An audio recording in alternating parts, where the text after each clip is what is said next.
चलिए मेरे प्यारे भाई, आज दो घात समीकरण नया चैप्टर लेकर आते हैं। इससे पहले हमने दो चरराशि रैखिक समीकरण के लगभग 11-12 पार्ट पढ़े हैं। ठीक, आज हम दो घात समीकरण लेकर आते हैं और आज यहाँ से जो बोर्ड का लगभग पोजीशन है, लगभग 15 से 16 नंबर बोर्ड यहाँ से पूछेगा। ठीक, अब 15 से 16 नंबर भैया हम यहाँ पे एक्यूरेट आपको पूरी की पूरी तैयारी कराएंगे। तो दो घात जो समीकरण है, तो सबसे पहले ऐसे समीकरण जिनका घात क्या हो भैया, 2 हो और उसमें घात कितना होनी चाहिए भैया, 2 होनी चाहिए और जो चर प्रयुक्त हो कितना प्रयुक्त होगा, 1 चर। ठीक, ऐसे समीकरण जिनका अधिकतम घात 2 हो तथा उसमें 1 चर प्रयुक्त हो उसे दो घात समीकरण कहते हैं। मेरे प्यारे भाई, दो घात समीकरण किसे कहते हैं अगर मैं पूछूं, जैसे एक एग्जांपल देने की बात करता हूं तो मान लीजिए x² + x + 1 बराबर क्या लिख दिया मैंने, 0 लिख दिया। ठीक, तो इसमें अगर मैं पूछूं कितने चर हैं, तो बहुत सारे लड़के बोलते हैं सब 2 चर है, एक एक यहाँ एक एक यहाँ। मेरे प्यारे भाई, 2 चर नहीं है, चर 1 है जिसका नाम है x, वो 2 जगह प्रयुक्त हुआ है।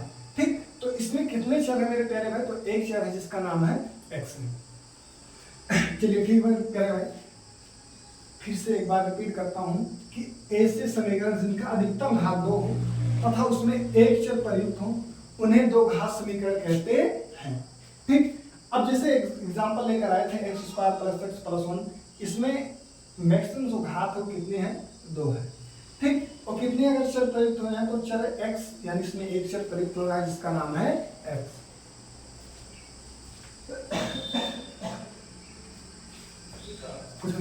ठीक मेरे प्यारे भाई, तब ध्यान दीजिएगा। अब जैसे अगर हम दो घात समीकरण का व्यापक रूप बात करें, किस रूप की बात करें, व्यापक रूप की बात करें, तो जो व्यापक रूप हमारा होता है दो घात समीकरण का, वो होता है ax² + bx + c = कितना होता है, 0 होता है। दो घात समीकरण का व्यापक रूप हमारे सामने है ax² + bx + c = 0 होता है। ठीक भैया, अगर हम बात करें जहां जो हमारा a है, a क्या है भैया, x² का गुणांक है। a क्या है, x² का गुणांक है। ठीक मेरे प्यारे भाई, b क्या है, x का गुणांक है। c क्या है, तो अचर पद है। c क्या है, अचर पद है। ठीक, तो दो घात समीकरण का जो व्यापक रूप है मेरे प्यारे भाई, वो है x² + bx + c = 0, जहां a बराबर x² का गुणांक है, b जो है x का गुणांक है और जो c है हमारा वो कैसा है, एक अचर पद है। ठीक, अब ध्यान दीजिए मेरे प्यारे भाई, जैसे अगर हम बात करें कुछ केसेस हैं, जैसे मान लीजिए केस नंबर 1 जो है हमारा दो घात समीकरण x² + bx + c बराबर क्या है, 0 है। हालांकि जो a है, b है और c है, ये हमेशा डिजिट रहेंगे, यानी अंक रहेंगे 1 2 3 4 5 -3 -2 -1, ऐसे अंक यहाँ लिखे रहे होंगे। तब ध्यान दीजिए, अगर मान लीजिए यहाँ हम एक सिचुएशन में कि a बराबर क्या हो जाए, हमारा 0 हो जाए।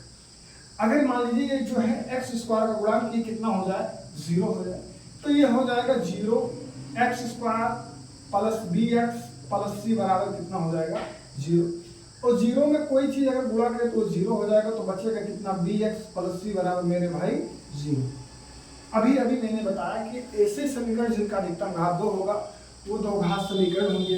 लेकिन अभी हमने जब x² के कोएफिशिएंट यानी x² के गुणांक को 0 माना, तो हमारा एक नया समीकरण बना है जिसका नाम है bx + c = कितना है, 0 है। अब ध्यान दीजिए मेरे प्यारे भाई, इसका जो मैक्सिमम पावर है वो 1 है और ऐसे समीकरण जिनका अधिकतम घात 1 हो उन्हें रैखिक समीकरण कहते हैं। तो यानी ये हमारा दो घात नहीं है, ये कैसा समीकरण नहीं भैया, द्विघात समीकरण नहीं है। अब दो घात समीकरण हमारा ये नहीं है। ठीक है, अब जो दो घात समीकरण नहीं है तो ये कैसा समीकरण है, हमारा रैखिक समीकरण है, क्योंकि इसका अधिकतम घात कितना है, ये 1 है। तो ये रैखिक समीकरण है, दो घात नहीं है। चलिए मेरे प्यारे भाई, अगर केस 1 आप समझ गए हैं अच्छे से, तो केस 2 की बात करते हैं। केस 2 जो हमारा है वो कह रहा है, मान लीजिए जैसे जो हमारा व्यापक रूप है वो कितना है, ax² + bx + c = कितना है, 0। यहाँ हमने a बराबर 0 रखा था, आपकी b बराबर 0 रख कर चेक कर लेते हैं। b बराबर 0 तो ये कितना हो जाएगा, ax² और b मतलब 0 × x + c बराबर 0, तो ये हो जाएगा ax² + c बराबर 0। मेरे प्यारे भाई, अगर मैं पूछूं कि इस समीकरण के मैक्सिमम पावर कितना है, तो आपको अच्छे से दिखाई दे रहा है कि इसका जो अधिकतम घात है वो कितना दिया, 2 है। ठीक, तो यानी ऐसे समीकरण जिनका अधिकतम घात 2 है तो वो दो घात समीकरण कहलाएंगे। तो यानी ये हमारा दो घात समीकरण है। ठीक, भैया चैनल को सब्सक्राइब करते रहिएगा, वीडियो ज्यादा से ज्यादा फैले। जो आपको मेरी वीडियो जल्दी नहीं मिल पा रही है, यही रीजन है कि वीडियो मेरा वायरल ज्यादा नहीं हो पाता है। ठीक, तो चलिए आप सब्सक्राइब करिए, थोड़ा हेल्प करिए। ठीक, अगला अगर ध्यान दीजिए भैया, केस नंबर अगर मैं 3 की बात करूं, केस नंबर 3 जो है वो कितना है मेरे प्यारे भाई, ax² plus bx plus c बराबर 0 है। हमने a बराबर 0 चेक कर लिया, b बराबर 0 चेक कर लिया, c बराबर अगर 0 चेक करेंगे तो ये पर 0 हो जाएगा। बचेगा ax² plus bx plus c बराबर 0, सॉरी c 0 हो गया है, तो ये बचेगा ax² प्लस bx बराबर क्या, 0। इसमें भी अगर हम भैया ध्यान दें तो जो हमारा घात है, जो क्या है, घात है, तो जो घात है वो कितना है भैया, 2 है। तो ये क्या है, दो घात समीकरण है मेरे प्यारे भाई। क्या है ये, दो घात समीकरण है। चलिए भाई,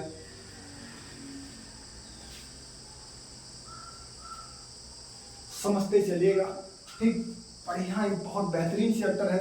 दो घात समीकरण से हर साल भैया 15, 16 नंबर तक के 70 में सोचिए आपकी लगभग 1/4 भाग यहीं से पूछ लेता है बोर्ड वाला।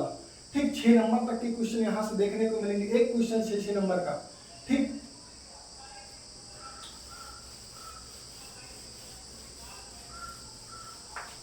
चलिए मेरे प्यारे भाई, अब मैं जैसे कुछ समीकरण लिखता हूँ और उन्हें पूछता हूँ बताओ दो घात समीकरण है कि नहीं। जैसे मान लीजिए एक क्वेश्चन है x² प्लस x प्लस 1 बराबर 0। दूसरा क्वेश्चन है x² प्लस x प्लस 1 बराबर x² प्लस 5। तीसरा क्वेश्चन मेरे प्यारे भाई x प्लस 2 का होल स्क्वायर बराबर x² प्लस 5। चौथा जो क्वेश्चन है मेरे प्यारे भाई x प्लस 3 का होल स्क्वायर बराबर x² प्लस 5x प्लस मान लीजिए 6। अब ऐसे 4 क्वेश्चन हमारे पास दिए गए हैं। अगर आप एनसीईआरटी जब खोलेंगे 4 पहली प्रश्न वाले देखेंगे तो उसमें ढेर सारे सवाल दिए गए हैं। उसमें कह रहा है बताइए या पहचानिए कि कौन कौन दो घात समीकरण है, कौन कौन नहीं है। ठीक, तो मेरे प्यारे भाई पहले सवाल को अगर हम ध्यान से देखेंगे तो इसका मैक्सिमम पावर जो है 2 है। ठीक, इसे हम और सिंपल नहीं कर सकते हैं, तो ये हमारा दो घात समीकरण है। अगर मेरे प्यारे भाई दूसरे सवाल को हम देखेंगे तो x² इक्वलिटी है तो कट जाएगा, तो ये कितना बचेगा x प्लस 1, ये प्लस 5 इधर आ जाएगा -5, 5 में से 1 घटाएंगे तो x माइनस 4 बराबर कितना हो जाएगा मेरे प्यारे भाई, 0 हो जाएगा।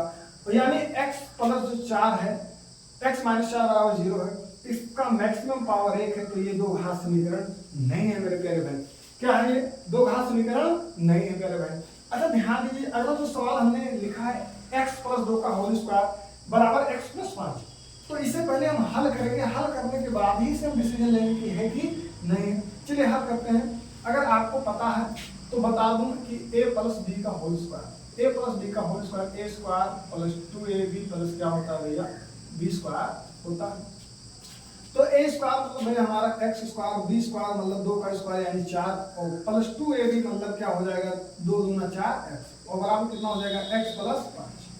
इधर इसको इधर भेज देंगे तो x², ये प्लस x इधर आ जाएगा माइनस x, तो 4x में से 1x घटा देंगे क्या हो जाएगा, प्लस 3x, ये प्लस 4, ये इधर आएगा -5 प्लस 4 -1 इक्वल टू 0। मेरे प्यारे भाई इसका मैक्सिमम पावर कितना है, 2 है, तो ये दो घात समीकरण है। चलिए मेरे प्यारे भाई तीसरे सवाल में अगर देखेंगे तो आप a प्लस b का होल स्क्वायर कर लेंगे तो x² प्लस 3 का स्क्वायर मतलब 9 और प्लस 2ab यानी 2 के 6x, तो कितना हो जाएगा 6x बराबर x² प्लस 5x प्लस कितना 6। x² से x² काट देंगे मेरे प्यारे भाई। ठीक, अब यहाँ कितना बचा है 6x, 5x को इधर ले आएंगे तो 6x माइनस 5x यानी x, प्लस 6 इधर आएगा -6, 9 -6 यानी प्लस 3 बराबर 0। तो ये दो घात समीकरण मेरा नहीं है।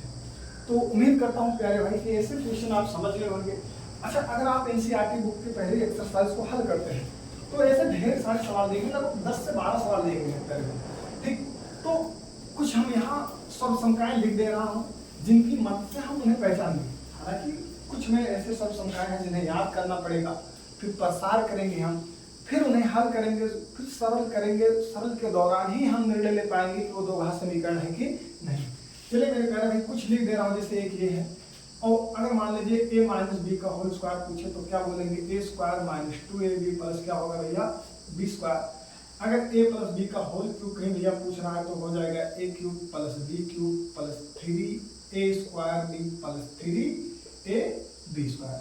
या मेरे प्यारे भी यहाँ 3ab ब्रैकेट में a प्लस बी बोल देते हैं, ठीक, कोई बात नहीं, जैसे याद रखो वैसे याद करो, a cube plus B cube plus sorry minus, यहाँ तो माइनस हो जाएगा सब, तो ध्यान दीजिएगा। तो लिख देता हूँ, उसी फॉर्म में लिख देता हूँ 3ab ब्रैकेट में a माइनस बी, मत कहीं यहाँ बुरा कर दीजिए, वही तो किया हूँ ऊपर वाले। चलिए ध्यान दीजिए, अगला है a cube plus B cube, most important formula है। तो इसका जो होता है a प्लस बी और एक हो जाएगा a square plus B square minus a B, इसे आगे पीछे कर सकते हैं, कोई दिक्कत नहीं है। एक होगा a cube minus B cube का जो फार्मूला है a माइनस बी और a square plus B square plus a B. मेरे प्यारे भाई ये सब संख्याएं लगेंगी, दो घात समीकरण का हल करने के लिए इन्हें हमें याद करना पड़ेगा। एक दो और लिख देता हूँ, a स्क्वायर या a प्लस बी का होल स्क्वायर बराबर होता है a माइनस बी का होल स्क्वायर प्लस 4ab, और जो होगा a माइनस बी का होल स्क्वायर बराबर a प्लस बी का होल स्क्वायर माइनस 4ab। ऐसे फार्मूले हैं, आप याद करते चलिएगा भाई, ठीक, नहीं तो दिक्कत होगा। तो सरसंकाओं को अगर हल करना है तो ऐसे याद करिए। चलिए भाई, अगले वीडियो में फिर मिलते हैं।